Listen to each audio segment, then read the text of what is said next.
폭염이 지속된 거 잘 아실 텐데요. 이번 주도 폭염이 지속될 것 같다고 뉴스가 보도되고 있습니다. 폭염이 언제 끝날지 모르겠지만 이 무더위가 지나갈 때까지 하나님의 성도님들의 건강과 생명 그리고 가정을 꼭 지켜주시기를 예수님 이름으로 먼저 축원드립니다. 최근에 뉴스를 보니까 뉴스의 많은 분량이 폭염에 집중되는 것을 보게 됩니다. 그만큼 예전보다 상황이 지금 심각해졌다는 의미이기도 합니다. 제가 서울에 있으면 서울시에서 문자가 날아옵니다. 폭염, 물놀이 주의. 그리고 제가 다른 지역에 가면 다른 지역에 거기서도 문자가 날아옵니다. 폭염 경보, 외출 자제. 지금 우리나라는 폭염에 갇혀 있다라고 그렇게 표현을 하고 있습니다. 폭염으로 지금 많은 백성이 고통의 신음소리를 내고 있지만 또 한쪽에서는 얼마 전에 큰 폭우를 당해서 많은 것을 잃어버린 백성들이 또 고통의 신음을 내고 있습니다. 요즘 날씨를 생각해 보면 국내외 정치처럼 폭우 아니면 폭염 굉장히 극단적으로 치닫는 것을 볼 수 있습니다. 우리나라뿐만 아니라 지금 전 세계가 폭염으로 몸살을 앓고 있습니다. 이런 와중에 지난 주 중에 이런 뉴스가 또 속보로 올라왔습니다. 태국과 캄보디아에서 소규모 전쟁이 발발해서 군인들과 시민들이 죽었다는 뉴스가 보도되면서 그 전쟁이 더 지금 커지고 있다라고 보도되었습니다. 그리고 지금보다 더 커질 가능성이 높아지고 있다라고 이야기를 하고 있습니다. 왜 지금 이 전쟁이 커지냐고 생각을 해보면 태국은 일본과 미국이 전폭적으로 지원해주는 나라입니다. 캄보디아는 중국이 집중적으로 도와주는 나라입니다. 그래서 지금 전략과 전술이 미국과 중국으로 지금 번질 가능성이 높아져서 이 전쟁이 휴전으로 가려고는 하지만 쉽지는 않다라고 뉴스가 보도되고 있습니다. 잘 아시겠지만 아직도 중동 전쟁이 끝나지 않았습니다. 그리고 지금 유럽에서도 전쟁이 끝나지 않았습니다. 중동 전쟁, 유럽 전쟁, 이제는 동남아로 전선이 확대가 되면서 온 세계가 지금 전쟁에 휘말리고 있습니다. 잘 아시겠지만 지금 전 세계는 폭염과 산불로 지구가 뜨거워지고 있습니다. 그런데 여기에 더 전쟁이 확산되면서 지구는 계속해서 달아오르고 있습니다. 여러분들도 아시겠지만 폭염 속에서 식당을 가든지 편의점을 가든지 어디를 간다는 것은 그 자체가 고통입니다. 어쩌면 이 자리에 올라오는 것도 차를 타고 왔지만 대중교통을 이용한다든지 또 걸어오신 분들이 있다면 걸어오는 이 시간, 그 잠깐의 시간도 참 고통스러웠다 생각이 되어집니다. 우리 집하고 교회까지 거리도 5분 남짓인데 그 시간도 덥고 힘이 들어서 와 빨리 에어컨 켜자 라는 생각밖에 들지 않을 정도로 지금 폭염이 매우 강합니다. 한 주간 이렇게 폭염에 시달리는 사람들을 보면서 광야의 백성을 한번 생각해 보았습니다. 그들은 얼마나 힘들었을까. 그러면서 동시에 저에게 또 깨달음이 오는 게 그런 와중에도 이스라엘 백성이 40년 동안 광야를 무사히 지나갔네. 그러면서 하나님이 그들을 폭염 속에서도 지켜주셨구나라는 그런 깨달음을 얻었습니다. 지금 폭염이 계속되고 있지만 그나마 다행인 것은 이번 주부터 다음 주간에 우리나라 휴가철로 접어드는 것입니다. 비록 폭염이 지속되지만 휴가를 맞은 사람들은 시원한 곳에서 잠깐이라도 쉴 수 있는 시간이 주어진 것 같습니다. 그리고 제가 금요일에 또 아침에 출근하다 보니까 고속도로에 평상시보다 차가 없었습니다. 그렇게 막히던 거리가 막히는가 싶더니 그냥 술술 풀리는 것을 보게 되었습니다. 왜 이렇게 차가 없지? 왜 이렇게 트럭들이 안 보이지? 라고 하는데 가만히 생각해 보니 휴가가 지금 시작되었구나 라고 하는 것을 금방 인식할 정도로 고속도로에 차가 없었습니다. 온 나라가 지금 휴가철에 접어든 만큼 하나님께서 성도님들을 시원한 곳으로 인도해 주시기를 바라는 마음으로 이 폭염 속에서 우리가 하나님 그늘 아래에서 쉼을 얻는 저와 여러분 될 수 있게 바라면서 오늘도 말씀 나누고자 합니다. 하나님의 인도하심 첫 번째는 인도하시는 하나님이라고 정해보았습니다. 인도하시는 하나님이라고 정해보았는데 33절 말씀 같이 읽겠습니다. 33절 같이 읽어보겠습니다. 시작. 그들이 여호와의 산에서 떠나 3일 길을 갈 때에 여호와의 언약궤가 그 3일 길에 앞서가며 그들의 쉴 곳을 찾았고. 전쟁할 때 가장 중요한 것은 뭐라고 생각을 하십니까? 전쟁에서 가장 중요한 것은 바로 정보입니다. 그것도 일반 정보가 아닙니다. 고급 정보. 상대방 국가의 지도자들것만 알고 있는 고급 정보가 전쟁에서는 매우 중요합니다. 그래서 정확한 정보를, 고급 정보를 얻기 위해서 각 나라들이 다른 나라에 스파이를 보내서 시간과 돈을 사용하면서 정보를 빼내려고 엄청난 노력을 합니다. 최근에 이스라엘이 이란의 고위 장교를 죽인 일이 있었습니다. 그리고 동시에 핵무기를 만드는 과학자들을 각자의 집에서 흩어져 있는데 동시다발로 다 한순간에 똑같은 시간에 거의 죽여버렸습니다. 이처럼 국가 지도자와 핵무기 개발자들을 각자의 집에서 동시에 다 죽일 수 있다는 것은 이란의 정보력이 엄청나다는 것을 이야기합니다. 그들이 지금 어디에 있는지, 자고 있는지, 밖에 나갔는지, 어느 방에서 자는지까지 다 알고 그 부분에 정밀 타격해서 그들을 사살한 것을 보았습니다. 이 일로 인해서 이란이 난리가 났습니다.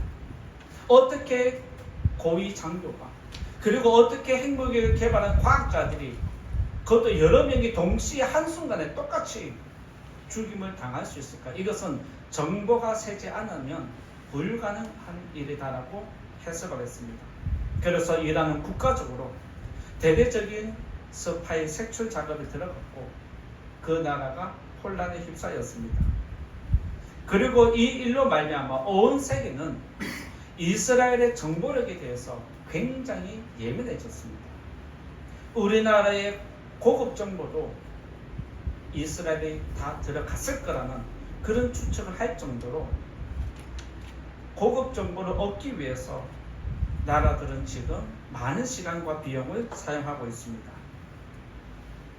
이스라엘은 이 한 번의 계획을 위해서 수십 년 동안 사람들을 모집하고 교육하고 돈을 지원해주고 계속해서 그들을 지켜보았습니다. 여기에 들어간 돈이 천문학적인 비용이라고 말은 하지만 이스라엘은 뭐라고 얘기하냐면 그 돈에 비하면 이 한 번의 사건으로 그것을 다 벌었다고 할 정도로 이스라엘은 이번에 많은 것을 얻었습니다. 그러면서 동시에 이스라엘이라는 나라와 국민을 지킬 수 있었다는 것이 그들의 주장입니다. 성경에는 가나안 땅에 정탐을 보낸 12명이 있습니다. 모세는 하나님의 명령을 받아서 12명의 정탐꾼을 가나안 땅에 보냈고, 여호수아는 여리고성을 점령하기 위해서 2명의 정탐꾼을 또 보낸 적도 있습니다.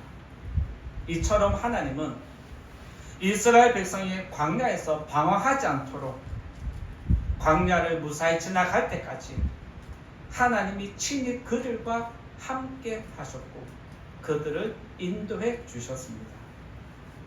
정확한 정보를 얻을수록 전쟁에서 승리할 확률은 높아집니다. 성도님들도 잘 아시겠지만 지금 우크라이나와 러시아의 전쟁이 지금 지속되고 있습니다. 그런데 러시아가 탱크를 앞세우고 우크라이나 땅에 들어왔을 때 굉장히 심각한 상태가 있었습니다. 러시아가 탱크를 끌고 우크라이나 땅에 들어가서 우크라이나 땅 여기까지를 점령하게 되면 완전히 전쟁이 끝나는 상황이었습니다. 그만큼 위기 일발의 상황에서 우크라이나 드론이 하늘에서 러시아 군대를 전부 다 파악하면서 한순간에 그 위기를 기회로 만드는 일들이 있었습니다. 하늘에서 러시아 군대와 탱크 이동하는 경로를 다 지켜보면서 정확하게 그들에게 집중적으로 타격하면서 나라가 굉장히 위기 속에 빠졌을 때 그것을 극적으로 극복하면서 전쟁의 판도를 바꾸었습니다.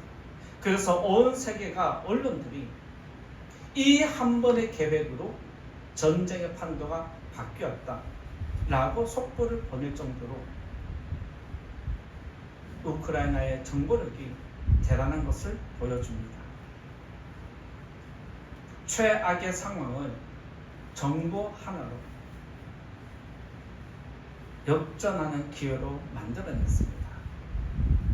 이때부터 러시아 군대는 진군의 속도가 급격히 떨어지기 시작했고 우크라이나 군은 빼앗긴 땅을 다시 탈환하기 시작했습니다. 그리고 지금 전쟁은 핵무기를 사용하지 않는 이상에는 지금 비등비등하게 지금 지속되고 있습니다. 드론이 하늘에서 적군의 상황을 미리 다 파악해서 위험을 감지했던 것처럼 지금 하나님은 이스라엘의 정찰병이 되셔서 이스라엘 백성이 어디로 가야 하는지 어디가 안전한지 먼저 삼위길 앞에서 움직이셨다라고 성경이 기록하고 있습니다. 하나님이 광야에 살아가는 이스라엘 백성만을 위해서 그렇게 하실까요? 아닙니다. 지금도 하나님은 살아계시고 지금도 하나님은 저와 여러분의 인생길 3일 앞에서 먼저 움직이고 있음을 믿으시기 바랍니다. 하나님은 저와 여러분을 이 세상에 그대로 버려두지 않습니다. 하나님은 그 백성을 인도하실 뿐만 아니라 광야를 지나는 중에도 편안하게 쉴 곳을 찾아서 여기서 잠깐 쉬었다 가자 라고 하면서 우리들을 인도해 가시고 위로해 주십니다. 따라서 광야 같은 세상에서 우리가 인생을 살아갈 때 우리의 인도자는 하나님밖에 없다는 것 여러분 믿으시고 고백하시기를 바랍니다. 하나님은 세상에서 지친 우리 영혼이 쉼을 얻도록 지금도 가장 좋은 곳으로 찾아서 인도해 가십니다. 우리가 휴가철이 되면 가장 좋은 곳을 찾아서 노력하지 않습니까? 그리고 그곳에서 안식하는 것 아니겠습니까? 마찬가지로 하나님은 우리가 편히 쉴 수 있도록 가장 좋은 곳을 지금도 찾고 있고 앞으로 우리가 가다가 어느 쯤에서 지칠지 어느 쯤에서 위로가 필요한지 어느 쯤에 쉼터가 있는지 다 아시고 우리 인생길을 인도해 가심을 믿으시기 바랍니다.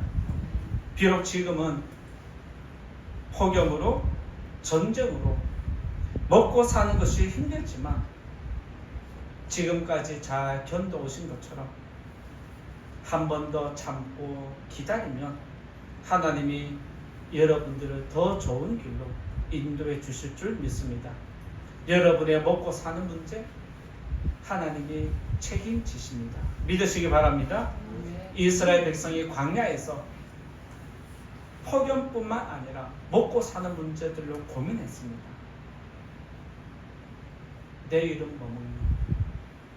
내일에 광야길 가는데 먹을 게 없으면 어떡하냐? 물이 없으면 어떡하냐? 그때마다 하나님은 항상 그 백성들을 품어주셨고 일용할 양식을 공급하셔서 그 광야가 끝날 때까지 끝까지 함께 동행해 주셨음을 믿으시기 바랍니다. 하나님의 인도하심을 믿고 하나님을 끝까지 따라가는 저와 여러분 되시기 바랍니다.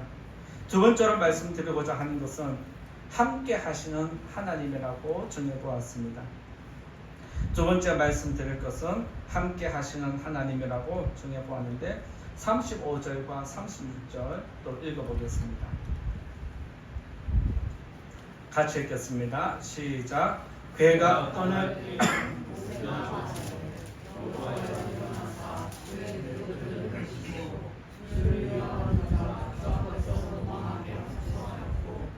괴가 쓸 때는 말하되 여호와여 이스라엘 종족들에게로 돌아오소서 하였더라. 하나님은 이스라엘 백성을 출애굽시킨 이후에 광야로 이끌어 들이셨습니다. 그러니까 애굽이 이스라엘 백성의 행진하는 방향 가만히 보니까 가나안 땅으로 바로 가는 게 아니라 광야로 들어가는 것을 보았습니다. 잘 됐다. 이스라엘 백성이 광야로 들어가네. 그러면서 애굽 군대가 광야에서 떠돌이 생활하고 광야에 갇힌 이스라엘 백성을 전멸시키기 위해서 군대를 일으켰습니다. 그리고 그 군대를 몰고 애굽 이스라엘 백성을 바짝 뒤쫓았을 때 성경의 기록을 보면 하나님이 애굽 군대와 이스라엘 백성 사이에 구름 기둥으로 다 막아주셨다라고 그렇게 기록을 하고 있습니다. 즉 이스라엘 백성이 광야로 들어가서 갇힌 건 사실이지만 하나님이 애굽 군대가 가까이 하지 못하도록 어지럽게 만들고 막아주셨다는 것이 성경의 기록입니다. 출애굽기 13장 21절과 22절을 보면 이렇게 말씀이 기록되어 있습니다. 여호와께서 그들 앞에서 가시며 낮에는 구름 기둥으로 그들의 길을 인도하시고 밤에는 불 기둥을 그들에게 비추사 낮이나 밤이나 진행하게 하시니 낮에는 구름 기둥 밤에는 불 기둥이 백성 앞에서 떠나지 아니하니라. 하나님은 그들과 함께 하시는데 먼저 앞에서 움직이셨다라고 기록을 하고 있습니다. 그러면서 떠나지 않았다라고 하는 부분을 또 강조를 하고 있습니다. 그리고 출애굽기 14장 19절에 보면 이렇게 기록하고 있습니다.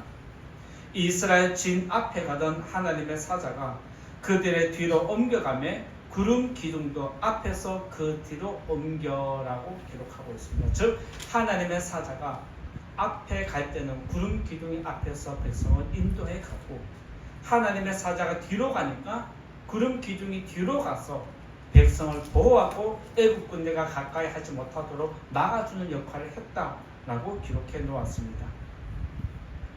이처럼 하나님은 이스라엘 백성을 떠난 적이 한 번도 없다는 사실입니다. 오히려 하나님은 백성들보다 먼저 움직이셨고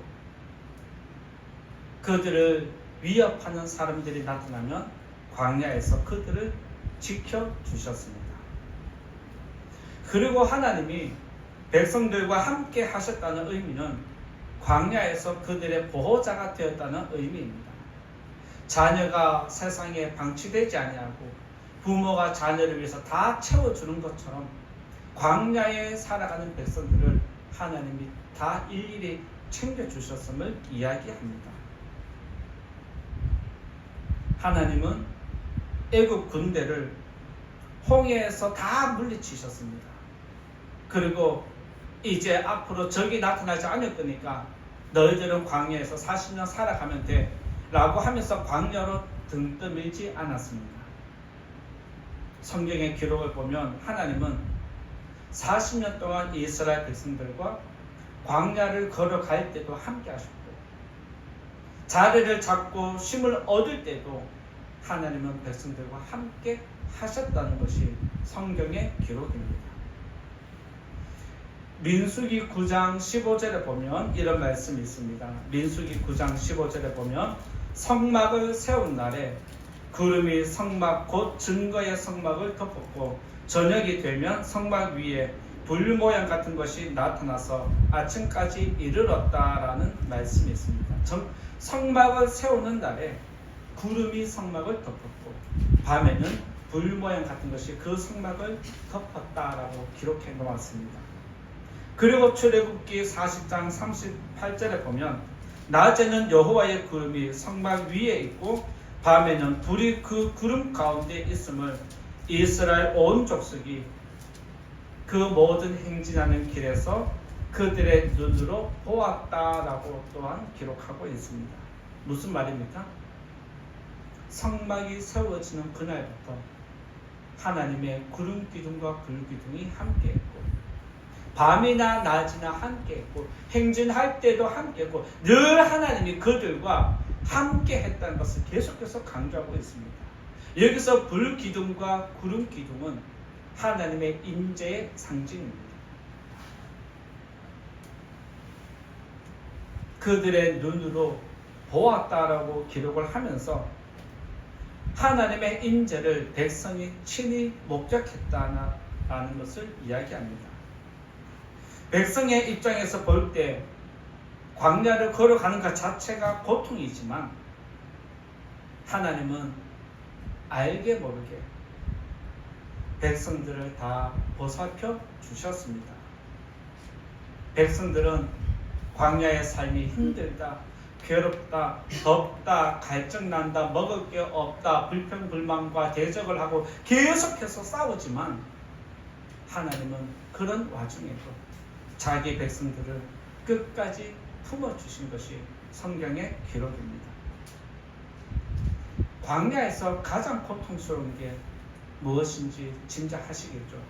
바로 뜨거운 태양 아래에서 걸어가는 겁니다. 우리가 지금 이 폭염이 덥다 하지만 여기보다 더 뜨거운 것이 사막입니다. 여기서는 그늘도 있고 양산도 쓰면 되고 너무 더우면 다른 가게 들어가서 잠깐 쉬었다가 가기도 하고 양해를 구하면 되지만 광야는 쉴 곳이 전혀 없는 것이 사실입니다.